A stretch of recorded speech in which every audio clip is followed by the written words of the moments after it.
오늘 새벽부터 전남 지역에는 많은 눈과 함께 강추위가 찾아왔습니다. 소강 상태를 보이던 눈은 밤부터 다시 내릴 것으로 예보됐습니다. 올해 전남 지역 학교 학생 수가 감소한 반면 교원은 소폭 증가한 것으로 나타났습니다. 목포시가 근대 역사거리 통행 구조를 일방 통행으로 바꾸면서 관광객들의 만족도가 높습니다. 일단 성공적이란 평가가 나오고 있습니다.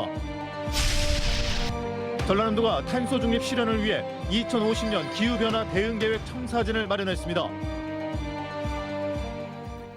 여러분 안녕하십니까? 목포 MBC 뉴스데스크입니다.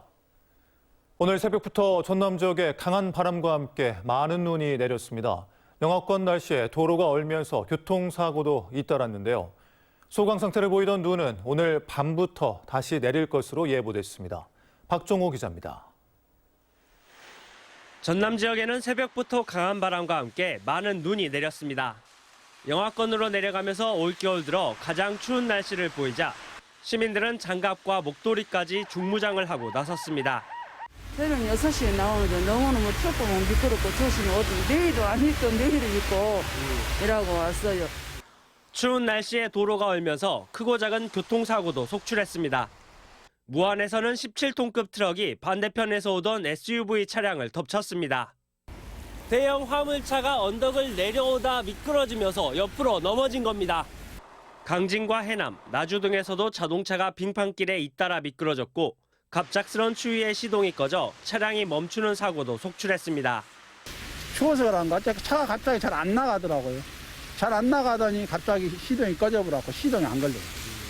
풍랑주의보로 목포와 완도를 오가는 39개 항로 선박 67척의 운항이 오늘 일부 통제되기도 했습니다.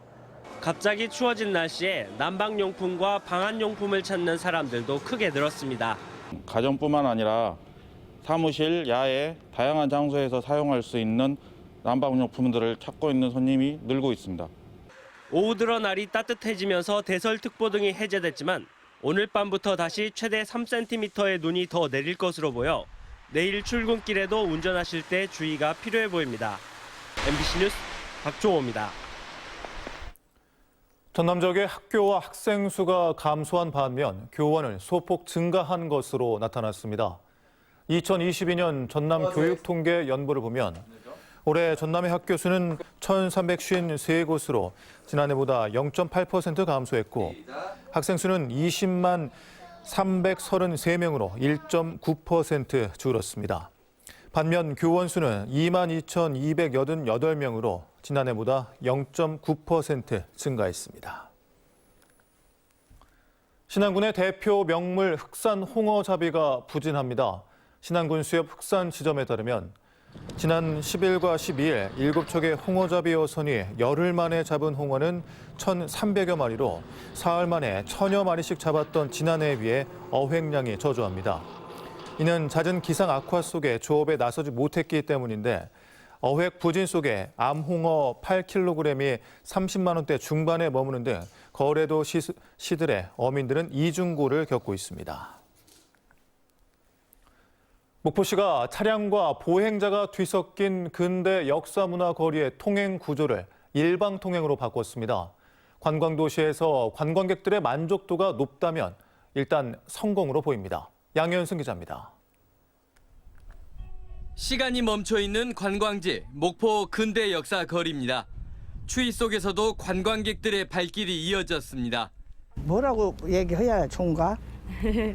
아주 하여튼 역사가 깊어갖고 아주 좋아요. 잘 봤어요. 근대 역사 유산이 밀집한 목포 원도심 거리는 느리게 걸으며 둘러보는 게 묘미. 수십억 예산을 들여 전봇대와 전선을 없앴던 건 역시 걷는 관광지를 단장하기 위해서입니다. 추가적으로 목포시는 근대 역사 일관에서 뻗어나가는 2개 길의 차도폭을 줄이고 일방 통행으로 개편했습니다. 앞 뒤에서 차량을 살펴야 하는 불편이 해소되면서 관광객들은 만족해합니다. 보행하기도 좀 힘들고 또 이런 게 좀 잘 정비되면 아이들이랑 오기에 좀 좋을 것 같다 생각합니다. 관광객들의 만족감이 커지는 게 근대 역사거리 활성화에도 도움이 될 것이란 기대감도 커지고 있습니다. 차가 잘 다니니까 도로가 많이 커져갖고 잘 다니니까 좋네, 좋아. 단점은 특별하게 단점은 없는 것 같아요. 이제 관광객분들도 이제 이 관광 코스 따라서 걸어서 왔다 갔다 하시니까요. 그거는 그렇게 크게 불편하지는 않은 것 같아요. 이거 바뀐 뒤로는. 1일부터 15일은 일방 통행로 좌측, 16일부터 말일까지는 우측에 주차를 허용하는 가변 주차제를 잘 정착시키는 건 숙제로 남아 있습니다. 목포시는 앞으로 근대 역사 거리를 관통하는 1897 개항 문화거리 750m까지도 일방 통행으로 조성해 걷는 관광지의 면모를 갖출 계획입니다. MBC 뉴스 양혜승입니다. 무안국제공항 활주로 연장 사업 실시 계획이 고시됐습니다. 부산지방항공청 고시에 따르면 무안군 망운면 피서리 일대 6만 8천여 제곱미터가 공항 부지로 추가 편입되며 앞으로 30개월 동안 492억 원을 투자해 무안공항 활주로를 3,160m로 360m 늘릴 계획입니다. 무안군은 활주로가 연장되면 대형 항공기 취항과 중장거리 항공 노선 유치가 기대된다고 밝혔습니다. 정의당 목포시 위원회는 이한철 태원 유진 대표를 상대로 성명을 내고 목포 상공회의소 회장직 사퇴를 요구했습니다. 정의당은 버스 운행 중단의 모든 책임은 이한철 대표에게 있으며 회사 부실 경영으로 시민들에게 불편을 초래한 이한철 대표는 상공회의소 회장과 법무부 청소년 범죄 예방위원회에서 물러날 것을 촉구했습니다. 탄소 중립은 온실가스 배출을 최대한 줄이고 남은 온실가스는 흡수 제거해 실질적인 배출량이 0이 되는 것을 뜻하죠. 2050년 탄소 중립 실현을 위해 전라남도가 기후변화 대응계획 청사진을 마련했습니다. 김진선 기자입니다. 전남의 한 해 온실가스 배출량은 1억 600여만 톤. 충남과 경기에 이어 전국에서 세 번째로 배출량이 많습니다.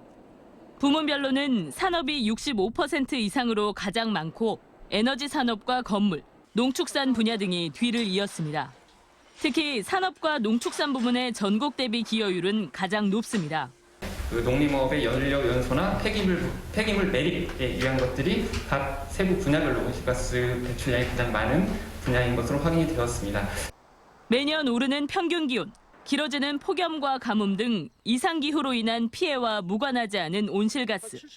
전라남도는 2050년 탄소 중립 실현을 위한 기후변화 대응계획 청사진을 마련했습니다. 먼저 2030년까지 탄소 배출량을 40% 감축하고 2050년에는 제로화 목표를 달성한다는 겁니다.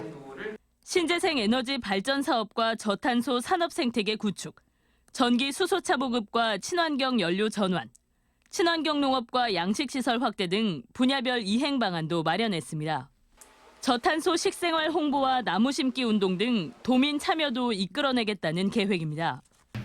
우리 도가 사회적 책임과 의무를 다할 수 있도록 각 부문별 명확하고 실현 가능한 온실가스 감축 목표와 경로가 설정되기를 바랍니다.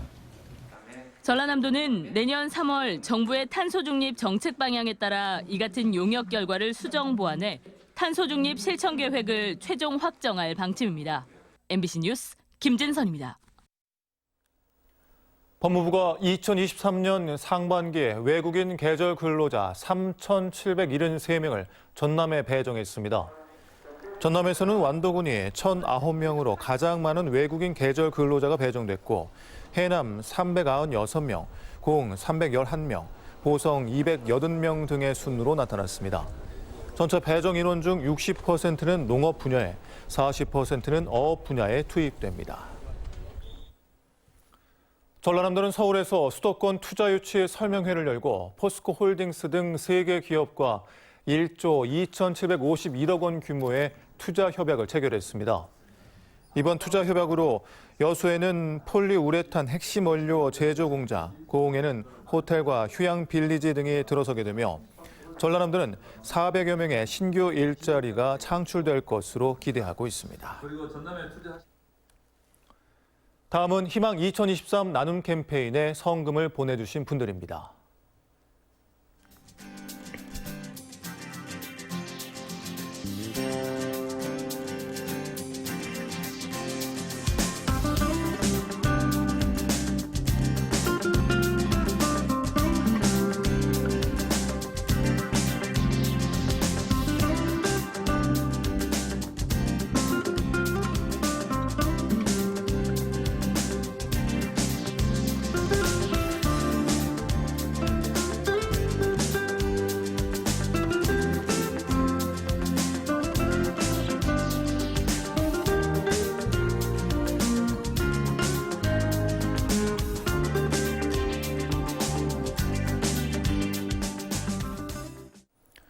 성금을 보내주신 분들께 감사드립니다. 다음 소식입니다. 연말을 앞두고 주위의 어려운 이웃을 돕기 위한 행사가 잇따라 열리고 있습니다. 광주지검 목포지청 목포지역 범죄 피해자 지원센터는 가파른 골목길에 살고 있는 가정에 연탄과 난방류를 배달하고 쌀과 라면 등도 전달했습니다. 초당대학교 산학협력단과 무안군 종합사회복지관은 사랑의 김장 담그기 행사를 열고 1000포기의 김장김치를 관내 홀로 사는 어르신 등 어려운 이웃들에게 전달했습니다. 전라남도가 도민 의견 수렴을 목적으로 도입한 온라인 설문조사가 겉돌고 있습니다. 전라남도는 지난 10월 소통인 전남 누리집에 설문 광장을 개설했지만 자유형 건물 번호판 공모전 설문만 한 차례 이뤄졌고 설문 공간의 명칭도 설문 광장이 59%를 득표했는데도 4순위 득표를 한 설문조사 광장 명칭으로 표기되는 등 혼선을 빚고 있습니다. 전라남도는 도민의 생생한 의견을 수렴한다는 목적으로 3천만 원의 예산을 세워 설문조사 창구를 만들었습니다. 어제 낮 12시 20분쯤 완도군의 한 주택 앞 마당에서 60대 남성이 본인 소유 SUV 차량에 깔려 병원으로 옮겨졌지만 숨졌습니다. 이 남성은 차량 적재 공간에 실린 김장용 배추를 옮기기 위해 차량 뒤편에 서 있다가 사고가 났는데 경찰은 정확한 사고 경위를 조사하고 있습니다. 광주 출입국 외국인 사무소는 광주 전남 지역 대학에 다니면서 오토바이를 이용해 무면허 배달 대행 라이더로 불법 취업한 외국인 유학생 32명을 적발해 범칙금을 부과했습니다. 법무부는 경찰과 해경 등과 함께 불법 체류 외국인 합동 단속과 자진 출국 제도를 실시해 10월부터 전국에서 4,300여 명을 적발했고 7천여 명이 자진 출국했습니다. 서해해양특수구조대 권재준 경위가 갯벌 구조용 다기능 구조 보드를 개발한 공로를 인정받아 발명 챌린지상 동상을 수상했습니다. 국민안전 발명 챌린지는 재난 치안 분야에서 근무하는 공무원들의 아이디어를 발굴하고 안전기술 개발을 촉진하기 위해 해양경찰청, 경찰청, 소방청 등이 공동으로 주최하는 공모전입니다. 목포 실내 수영장이 제104회 전국체육대회 종료식까지 휴장에 들어갔습니다. 목포시는 목포 실내 수영장의 효율적인 운영을 위해 개보수 공사를 시작했으며 전국체전이 종료되면 다시 문을 열기로 했습니다. 제104회 전국체전은 2023년 10월 13일부터 19일까지 개최될 예정으로 목포 실내 수영장에서는 수영 종목이 펼쳐집니다.